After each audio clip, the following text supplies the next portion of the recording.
Malungkot ang taong 2020 dahil sa COVID-19 at mga nauna pang nangyari.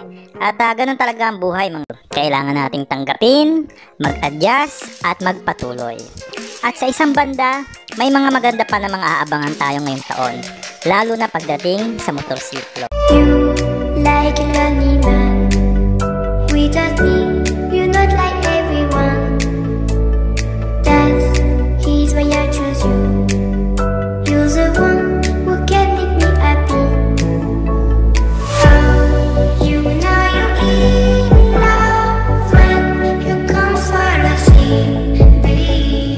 Huwag niyo pong kalimutan mag-subscribe sa aking YouTube channel at i-click ang notification bell para ma-notify kayo sa mga bago kong episode. At i-like niyo na rin po ang aking Facebook page para ma-update kayo pagdating sa motorsiklo. Scooter na ang naghahari sa daan dito sa ating bansa, lalo na sa mga busy city kasi nga naman madaling imaneho ang scooter kumpara sa manual na motorsiklo. At syempre mas marami kang pwedeng mailagay na gamit at mga dalahin. Kaya ang labanan sa market ay nagkakahigpitan na, lalo na sa pagitan ng Yamaha at Honda.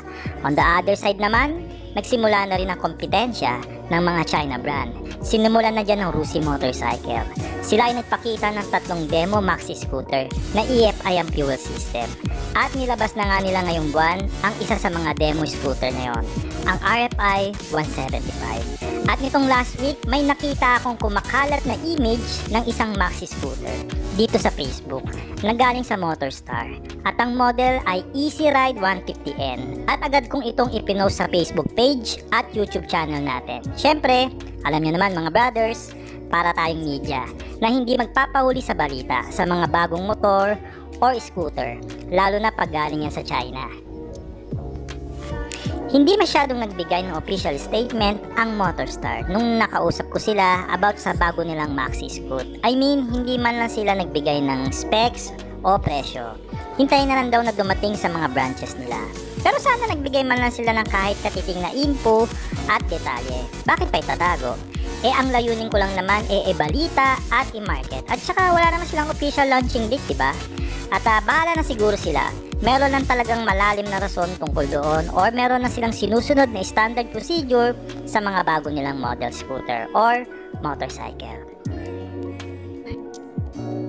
Ito lang ang binigay nilang detalye sa akin. Hindi raw ito isang fuel injected na scooter. Ibig sabihin, carburetor pa rin ang fuel system.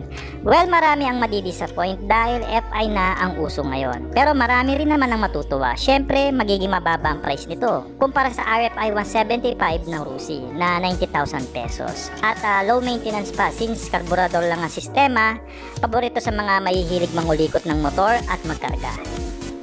So nag-research na lang ako sa internet at nahanap ko naman kung saan sila kumuhang supplier sa China. At ayaw ipaalam ito ng Motorstar, so itago na lang natin. At pag-usapan na lang natin ang basic specification ng scooter. Ito ay naka 149.6cc displacement na single cylinder engine, 4-stroke, air-cooled, single overhead cam, maximum power 6.8 kilowatts at 7,500 RPM and maximum torque na 9.2 Newton meter at 5,500 RPM. Bore stroke 57.4 by 57.8. Compression ratio 9.2/1 at pagdating sa starting, electric at kickstart, parehas meron siya. So eto pa yung ibang features ng scooter. Ito ay may fuel tank capacity na 8 liters kasama ang reserve at may konsumo na 2.5 liters in 100 kilometers na takbuhan. Braking system, disc brake sa harap at standard drum brake naman sa likuran. Suspension, naka-standard din na telescopic fork at dual shock sa likod. At 13 inches, mags na rin siya. Na may tire size na 130 by 60 harap at likod yan. Itong scooter na ito ay may bigat na 133 kg at may may 810mm na seat height.